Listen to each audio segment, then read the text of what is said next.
Hey everyone, this is Mikedot, and welcome back to the channel. I'm joined today with my bro Afromania. How you doing? Yeah, man, I'm doing good. Some good vibes today, but in terms of the news that we're talking about, not so great vibes. That's happening within the gaming industry at the moment. Yeah, there's some there's some bad news or good news depending on who you ask.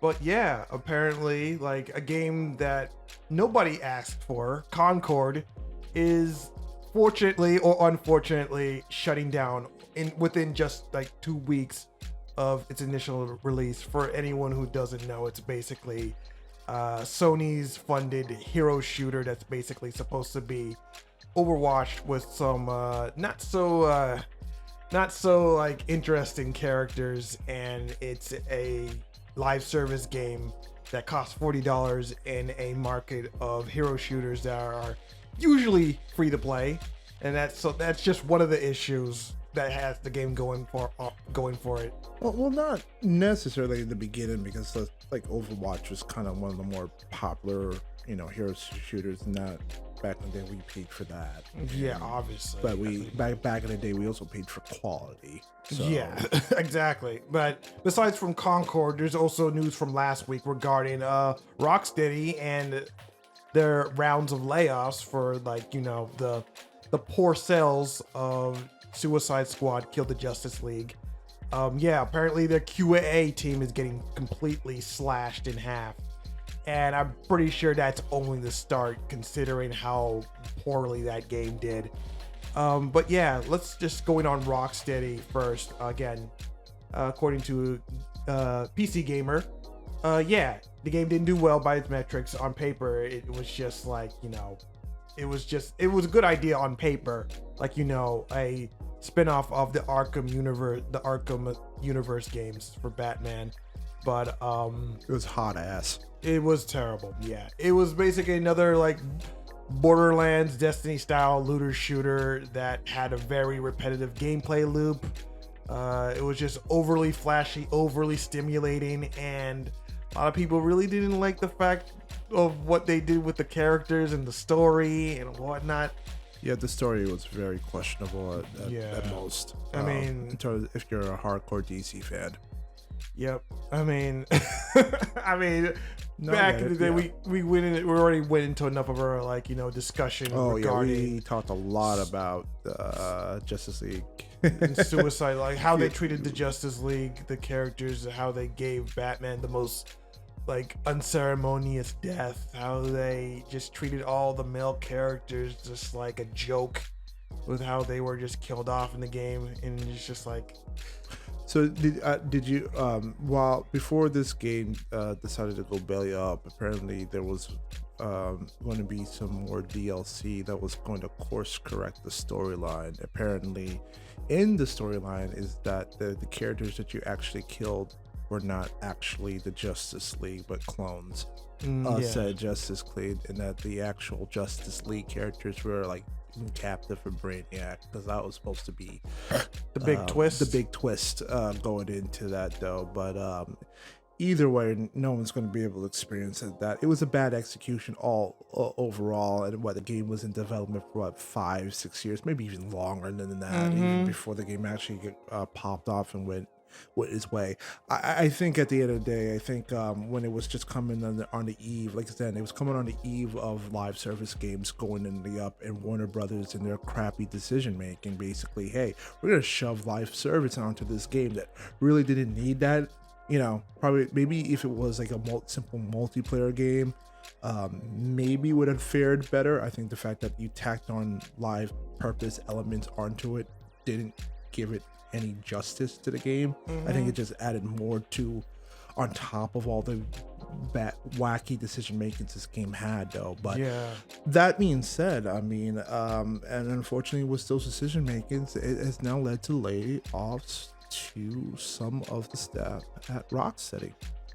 Very much so. I mean, it's frustrating because it's a game that, again, nobody really asked for except for the suits, who just saw dollar signs and thought like live service, that's the big ticket, right? Like, you just throwing a losing. Rocksteady. It's a very strong company within WB. Under their promise, because again, like you said, the Batman Arkham series was great. Everybody loved that series. It was coming from that company. We're going to get another DC level game. Yeah, again, they were strong. Yes. When you have like the found, yeah, exactly. It's just like, because didn't like the founders of Rocksteady leave the company before this game got made? Maybe you're probably right. If I find out some article about that, you're probably absolutely right. I'm almost absolutely sure. There probably is some kind of news about that of the founders leaving, but again, while this is happening, we're not, maybe for people that were very in tune into the industry, maybe now back when we were, that you're absolutely right. That does make a big difference when key founders start leaving Rocksteady because of some of the decisions that were happening behind closed doors of Warner Brothers, where it's like, maybe it's time for me to bounce before shit really hits the fan and things gone down south, because they probably had predicted it as stated as now as such. I just looked up some like details. Co-founders left the company, and when you see this happening in any game company, it's never a good sign. It's never a good sign. Exactly. When Jeff Kaplan left Overwatch and Blizzard, and Blizzard, and you can see it's how usually the first sign that there's a leak. Yeah, exactly. The ship's about to sink soon. It was also Chris Metzen, also the big founder of Blizzard, also leaving the company. I believe so. Yeah. It's just like, to the point that he went to start his own company, right? I think so, but I also think they tried to bring him back. It's just like, Chris Metzen, like, I think they tried to bring him back. Yeah. They brought him back as a creative director for Warcraft. Yeah, they must have paid him a lot of money to bring him back, man. Probably so. Yeah. But it's just sad whenever you see big names like that. The people who started the company leaving their own company because some like shareholders or some suits that are higher than them want to change what you love into just like some moneymaker, or just something just against why you started making video games in the first place. It's never good, man. Yeah. And I know I go on here on the podcast, but where the people losing their jobs. I get it. Yeah, I know you can get another job. I totally understand that. But in the retrospect of things, when you go into these things, you go into these things in the best mindset, right? Like you're working in a dream job that most us simpletons would kill to. You're making video games, you get to make, test, create stories, design all these cool video games. You get to bring your art out to the public. And I guess I'm coming from a guy who is in the art space and that respects the art space, that you want to be able to make a good can't even talk today. You want to make a good product, and you want to be able to share your work to the world and all that stuff. And like you said, when you have these, unfortunately with creativity, that other businesses on the other side of it, and they go hand to hand. And unfortunately, the people with the money are the ones that sadly make most of the decisions at the end of the day. And, they have the final say of what needs to go into the creative process, sadly to be mistaken. And it sucks. It's terrible. It's terrible when you see games like this. Like, again, I'm not a person that I don't think any of us want games to fail. I don't think we go into the idea of games wanting to be failing.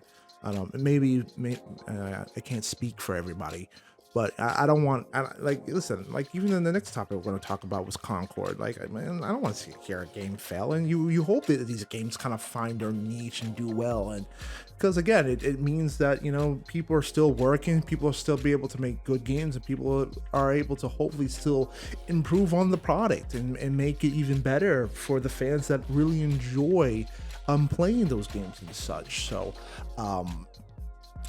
but yeah, with this happening with Rocksteady, I think it was a pretty big conclusion that this was going to be the next step.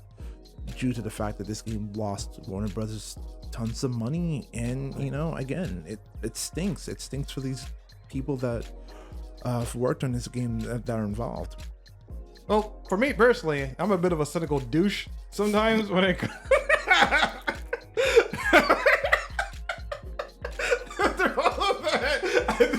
I know, because my brother was just like having this big, like, sentimental, somber moment, and I just come in and you know what? Fuck these people. Yeah. I know. Here's okay, my no. side of it. No, it's just okay. No, okay, no. It's, okay, I just want to say that. Okay, I don't take pleasure in people losing their jobs. I just want to make that perfectly clear. It's just that it's just a lot of these companies. I feel they get a little bit too like full of themselves when they're creating their projects, and they kind of just go against what the market wants and try to push what they want. And that's, again, we're going to go into Concord in a little bit about it, and that's why I feel it's another issue with a lot of these companies in the industries, that they feel they can just push out any kind of product that they want and feel like people are just gonna buy. But people are now kind of getting more wise, and they're getting more cautious with what they decide to put their time and money into. If they see a game that really isn't innovating, that isn't really grabbing their attention, then of course they're not gonna put their money or time into that kind of game. And then you have people on social media, like the game developers or the people who just worked on the game, getting all pissy and upset when people don't play it, and they just blame it. Oh, it's these people that just, they don't like the game because this, and that, and it just gets like frustrating. Okay, so here's where I will slightly disagree with what you're saying. I do agree with all of that. Again, like I said in the beginning, between the business heads and the creative heads. Yes, the business heads, again, like I said, they control most of the money. Because they have the money, they're going to control most of the decisions. Where I will slightly disagree with you is that not everybody in the creative process agrees with the business heads. I think a lot of the people that make the game, that understand what the game and what the market is saying, do have their ears to the ground of what gamers want. But because you have that business end that have their heads so far up their asses, because the only thing that they see is the success of other products doing this, they just say, hey, we're just going to copy. Hey, can you do what they're doing because we want the money? Can you do that? Even though it goes against any creative directive idea that you guys originally had, they don't give a shit unless it produces them dollars. So I don't think all the creative people are upset. I think a lot of when the creative people go on Twitter and social media to express their frustration, one of them, I think a lot of them are just simply handcuffed based on the rules that they have against who they work for right now. And I think when they go on the internet to tell their side of the story, it's like, hey, listen, like, we get it. Like, a lot of the decisions we made in this game are bullshit, but we're kind of tied behind our hands. What can we do? Like, we just have to try to do. They have to try to do is.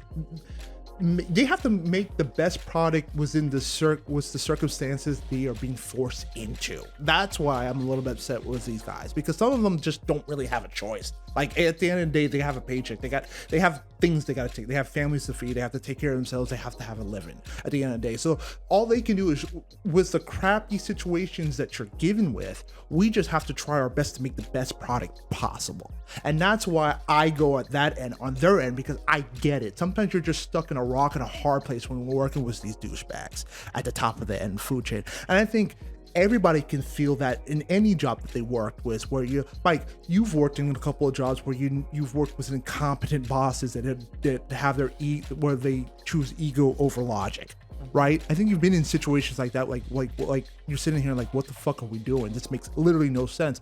But however, you have to do it because that's what the boss says. So you're just trying to make chicken shit into chicken salad at that point. Yeah, I totally get you at that point.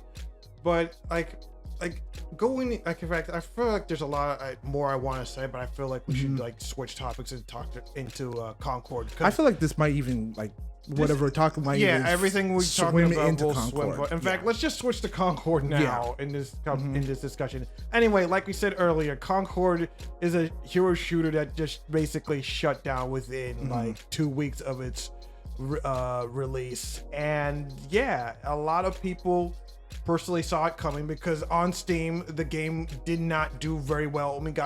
It barely almost got around like 700 like active players, and at the time of this recording it was only like what 60 70 less than 70 players that were playing together, and that's just on Steam alone. I heard on PlayStation 5 it's even worse because like for the game that it was designed for. Yeah, exactly. Well, it was designed for both because because Sony crossplay is crossplay, and they're trying to break into more of the the more of the PC market, especially with Helldivers 2 and Foam Stars as another like something live service they both game. fumbled at the end. Yeah, considering that Foam Stars is also going free to play, it's just like when it comes to these live service games, Sony is really good at screwing things up.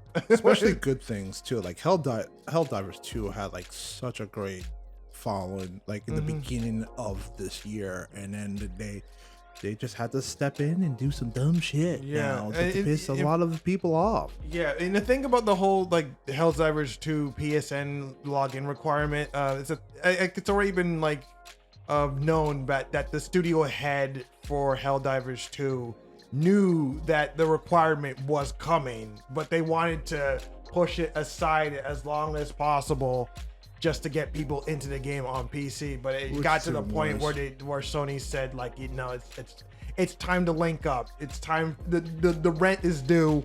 It's time to get our PSN requirement in your game. And now obviously that went nuclear. And also it doesn't help that their community managers are like chaotic as fuck. But that's another topic for another day. For Concord, the game is basically going, by the time this video goes up, the servers will probably be offline because it's going offline on this Friday. And everyone is getting refunded.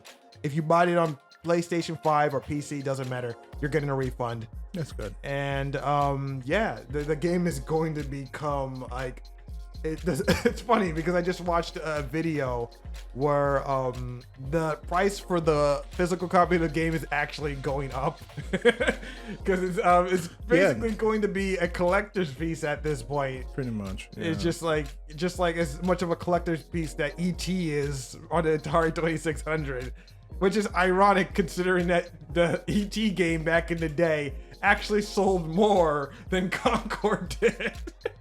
That's embarrassing. Yeah. Also you also have the Concord controller, which is also going to be a collector's piece.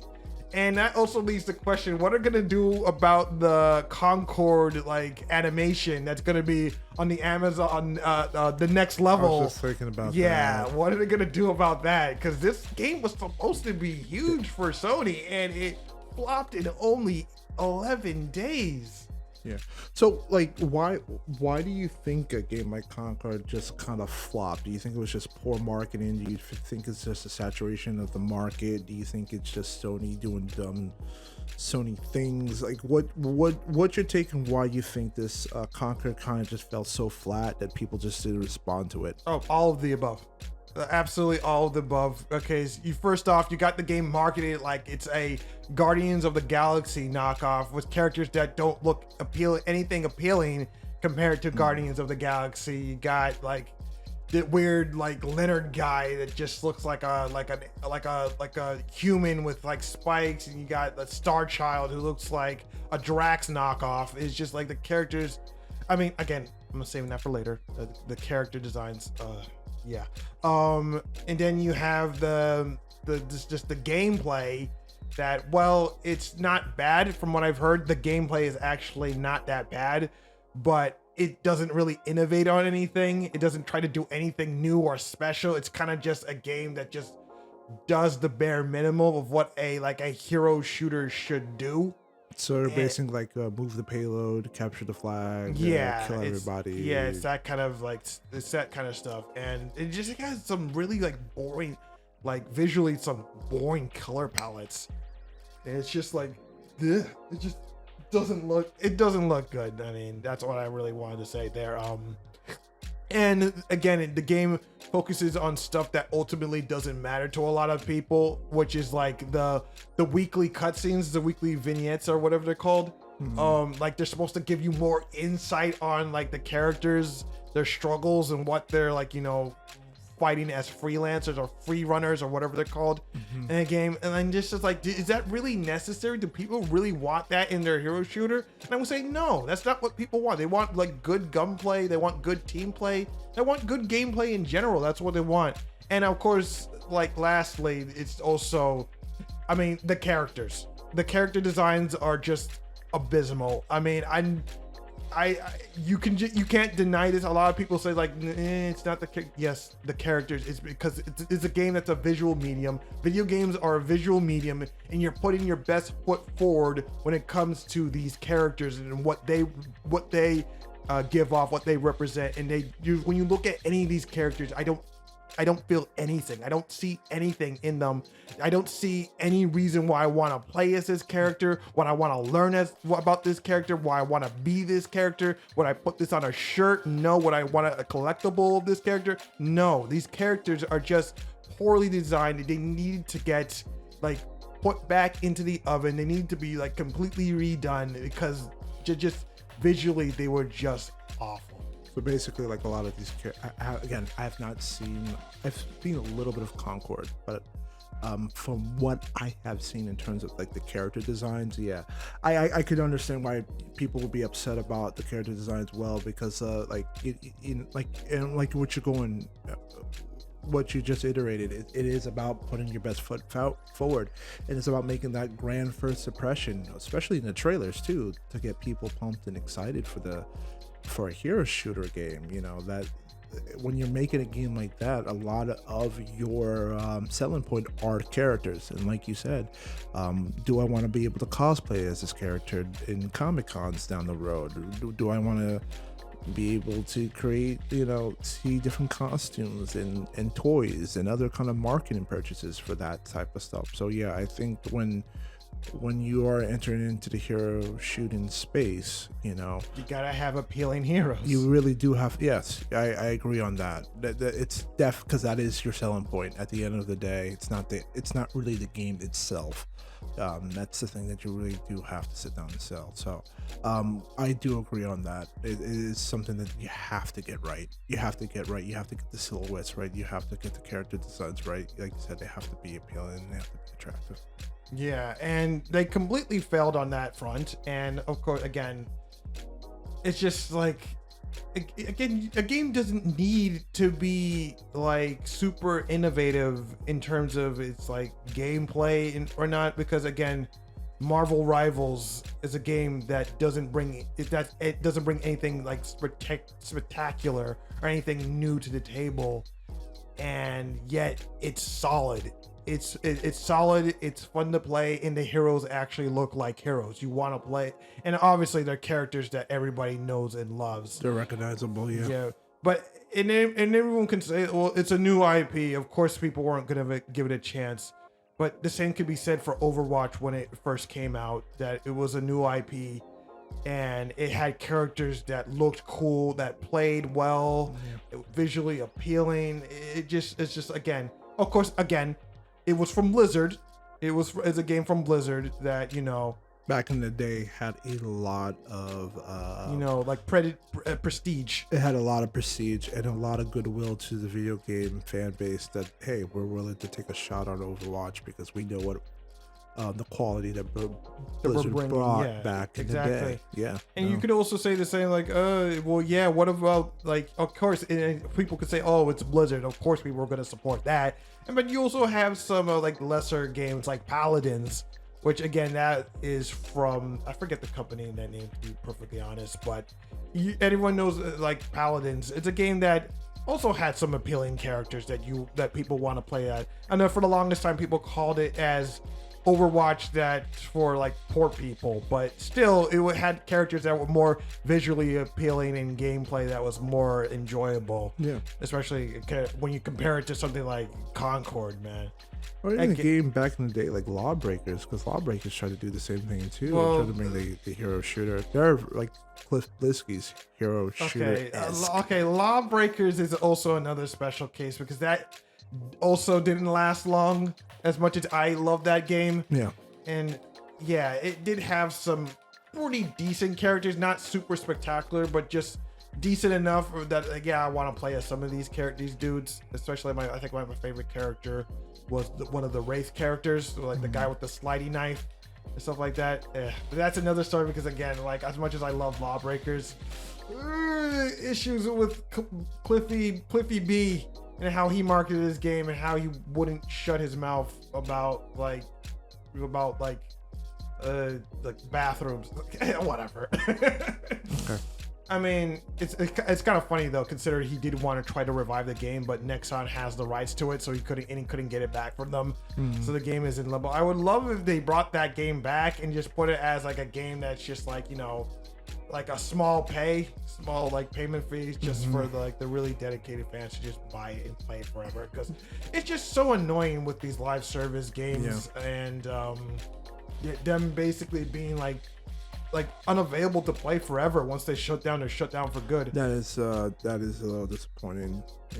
That's the worst. And that actually perfectly jumps to the point. Like it's just like, you were to talk about live service games, and are people really done with it?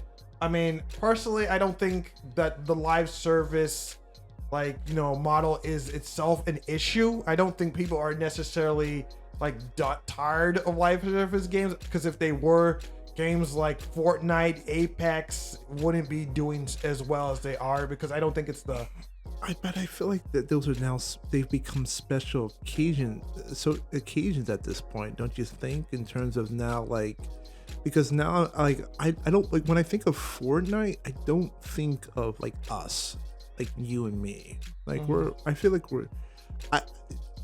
have you played Fortnite? That's not a game that you sit down and touch, right? I'm not hating on it, but it's not my type of game. I was going to say, it's just I've only played Fortnite twice in my life. And Same here. And that was early on, back when it was called Fortnite Battle Royale. Yeah. And that's the only time I ever played it, and just it was okay. It just wasn't for me. And that was back when I wasn't really into Battle Royale games. I didn't understand the appeal of them until games like Naraka Blade Point then got released, and now oh man, now I totally get why Battle Royale games are super interesting. Yeah, but and I feel like they're more accessible to a more of a casual crowd, because you just kind of go into it. You do your thing. Hopefully you win. If you're not, you can get out of it and then start up another game over again. It's kind of the same situation where Activision's jumping on the train of these Battle Royale games now with the Warzone series and stuff like that. But I just feel like those type of games are such a different crowd, a more casual based crowd. I kind of put Fortnite in the same category as people that play NBA 2K and Madden at this point now, and Call of Duty. I feel like I put them in that bunch, because it's the casual crowd that plays just that game. We play versus us gamers that we play a different multitude of games. You'll play a little bit of fighting, you'll play a little bit of first person shooter, you'll play a little bit of RPG.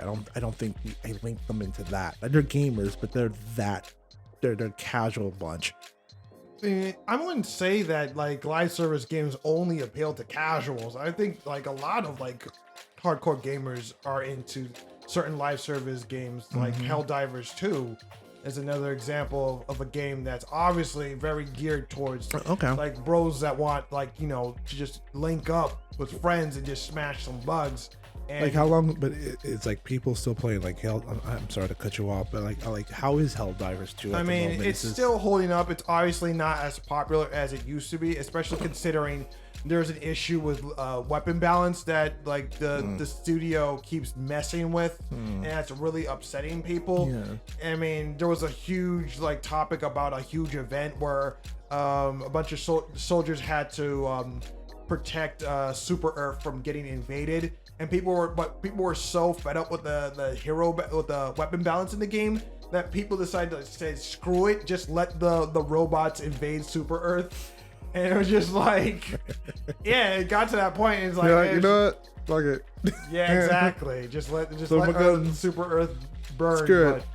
But, yeah, the game isn't as popular as it used to be, and again, that's due to some developer issue. But the way I see it, like the issue with live service game is that there's only so much time that people can dedicate to these games, and these game companies keep trying to muscle their way into the live service model, thinking that they're going to take a piece of the pie when it's obviously being taken already. And unless your name is like Epic Games or at Black Division Blizzard or like Respawn or MiHoYo, you're not gonna get that pie. That's the way I feel. It's just like you gotta, unless you can really bring it, you gotta bring some true innovation or solid quality if you're going to make a live service game. Otherwise, you're gonna end up in the graveyard of other like live service games that fell before you, man. Which, you know, again, it's kind of a little bit of what you said, and why I kind of went that direction of how like that live service does feel more casual, because like you said, because it is a difficult thing to break into at this point. But like we said, we're talking about how Rocksteady and you know, the people at Warner Brothers, they're like, hey, you saw what Fortnite's doing, can you throw it in a game that clearly wasn't designed for it in the first place so we can make money off of it? I feel like that's where the companies try their best to, and where they keep on messing up with the live service thing. It's like it kind of needs to be built up from the ground up. Now I understand it was Concord was built up from the ground up, but in 8 years in development while this was happening, so they were built from the ground up to eventually head to that market though. But like at the same time, also you have to also understand too, is like when these games are also in development, like things are also shifting in terms of the game space. So like Concord, for what it was built on that time, maybe if it came out earlier, and maybe would have been a cool success, like right along maybe say Overwatch when it was at the time. But because the market has changed so much, and now finally getting Concord out, it's like what is this? This feels completely outdated for something that was supposed to come out for its time, and now it's out in 2024, and like you said, we're shoved with all this crap in our face, and like we're not responding to this. We don't want this. Yeah, again, it really comes down to you gotta innovate or you gotta be solid, because again, like you got Marvel Rivals that's coming out like it's later. Not big which is not innovative at all. It's not innovative, but it's solid. It is a solid game, and funny enough, that playing that game gave me Overwatch 1 vibes. Like it gave me that feeling that I was playing Overwatch 1 again, and it was just a really good feeling, and like I really hope that they stick the landing when the game comes out. But I guess the big question is, will the industry learn from the failure that is Concord? What do you think? I mean, no. The answer is no. Well, I mean, you're right, but like at the end, like maybe I just want to be optimistic, but I really should not. I mean, you're right. I really should not, because again, like what we've continued to say, even in this podcast, it's like, you know, these companies they tend to latch onto what's popular instead of making key decisions based on the game and what they're trying to sell. Like, some of these companies get a little too greedy and see popular trends right now. And I think it's very dangerous when you try to jump on the bandwagon of trends, because it's exactly what it is. And right now, I feel like live service at this moment feels very much like a video game trend, and you're trying to jump on it. And you're starting to see all of these companies try to jump on that live service bandwagon, and rightfully so. A lot of these games are tanking because of it. You don't do that. You don't jump on a trend. Like even the market history said, you don't follow trends because they don't last that long. And I feel like that's what they were trying to do. Like I think they saw that, and especially when games that were clearly not designed for that in the first place. That's almost like dedication to doom and gloom. Like you're basically setting up a lot of these people to fail and eventually lose their jobs afterwards because of your stupid decision. But you're not going to be affected by it. You're good. You're straight up good. They're not, but you're good to make even more dumb decisions. Yeah, that's the sad part of when it comes to the gaming industry, or many industries for that matter, is there is no accountability for the people that are higher up. They just and sometimes you have also people that are below the higher ups that are also pushing a lot of these decisions, and they get to fail upwards when it comes to these companies. Man, it is sad that they don't get the comeuppance, because they really need like a cold splash of water. A lot of these like shareholders and investors and studio heads, they really need to understand what the market wants instead of pushing. You said cold, man. I'm thinking like a hot pot, and just throw it in their face and let the boils burn on them, kind of situation. Kind of situation. That's what they need. I mean, cold ass water. What are you talking about? I mean, I would just want boil that motherfucker up to 400 degrees. Wow, and throw it up. It's just like after all the cynical things I'm saying, you're just straight and just burned them. I went straight into mutilation. I just said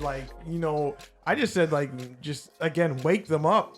Just total focus on what the boiling water will wake them the hell up. Yeah, it also burn their skin off, but they'll remember not to make dumb decisions. Jeez, man. It is what it is. I guess in order to on a more lighthearted note, I guess you wanted to also talk about what games you're looking forward to.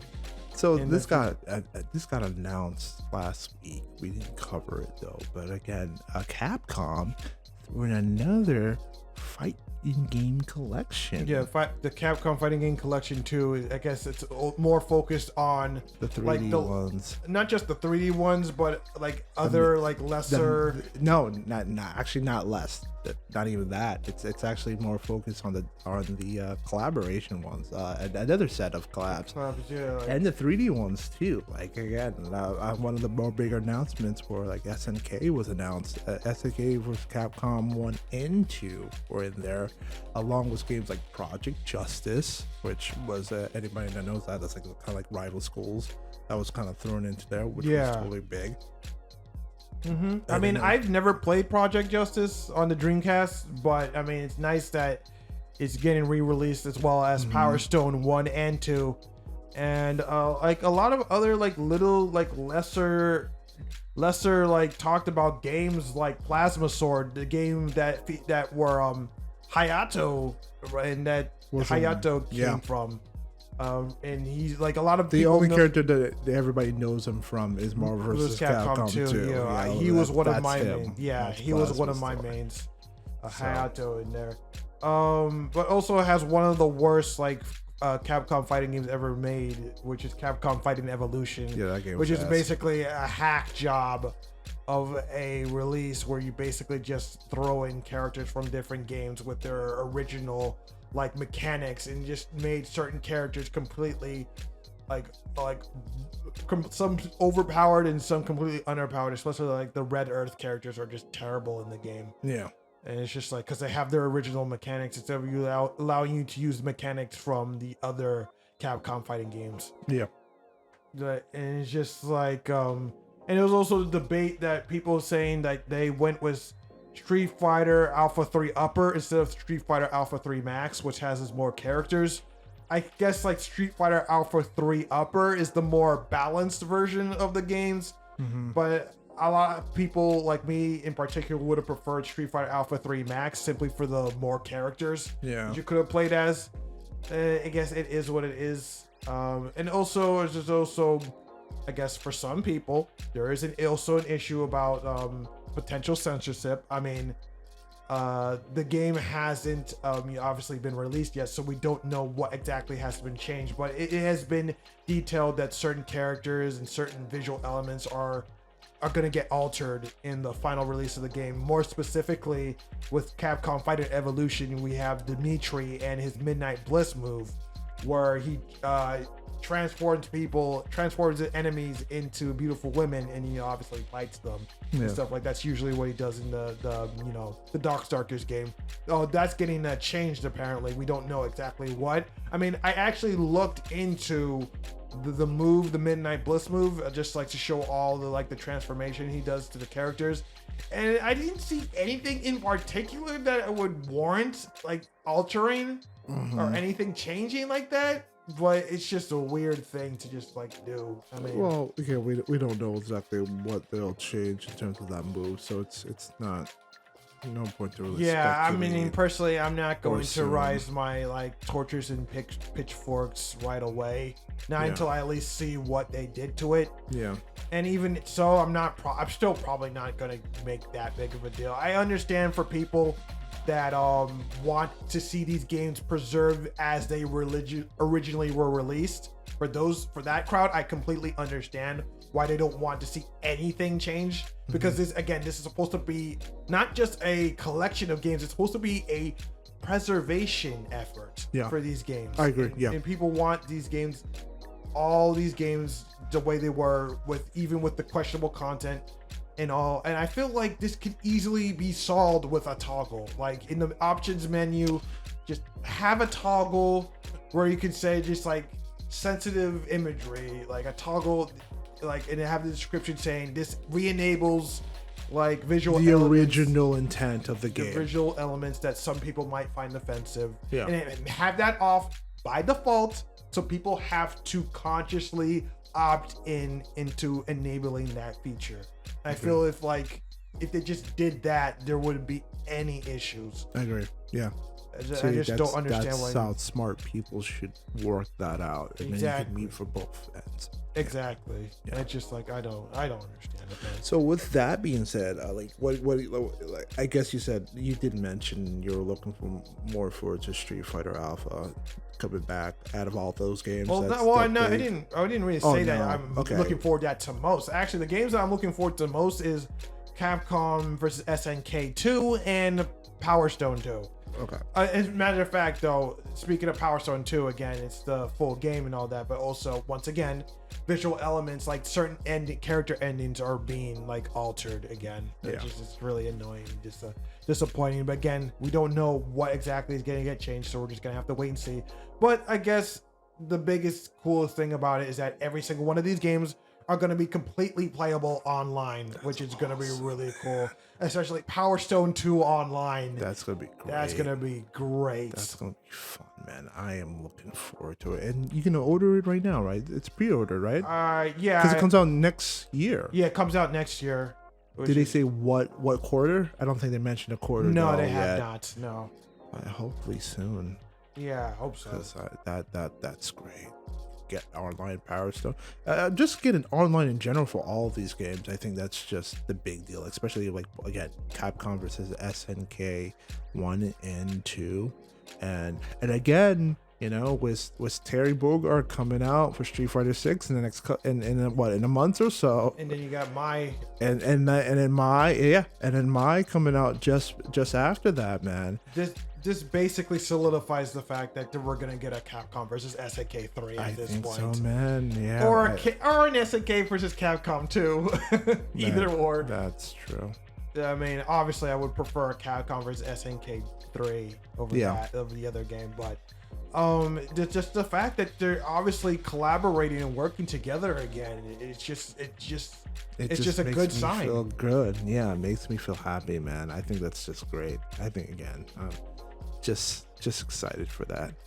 And just you also got like Fatal Fury, like City of the Wolves, and you just like I definitely think they're gonna have like a Capcom character as a DLC for that. Definitely. You know what? It wouldn't shock me. It wouldn't shock me, which really would jump down, which would really start to buzz up the noise that, a crossover game is in a minute at this point. Totally. Well, either way, beside obviously my concerns, I definitely think that the collection is going to be pretty cool. I do hope that like the changes aren't too big, too jarring, too distracting, and at the very least, I do hope that with the PC version that modders will go in there, mess with the files, and put back what they take away if anything has been really like taken away, because that's always the benefit of these games being on PC, is you got the modders that always have your back. Oh yeah. Yep. I mean, anyway, that's really all I want to talk about, because I didn't really have another game that I'm looking forward to. If I think of it, I'll probably leave it for another episode. Yeah, man, that's pretty much it, man. So yeah, let's talk. Yeah, basically. So what were your opinions on these topics that we had about it? We would like to actually know about it in the comments below. Just remember to like and subscribe to us. Again, it helps us in the algorithm as we're trying to move up in this YouTube game, with podcasts. And then yeah, that's pretty much it. So that's pretty much it. I'm Mikedot with Afromania, and we are saying peace. Take care.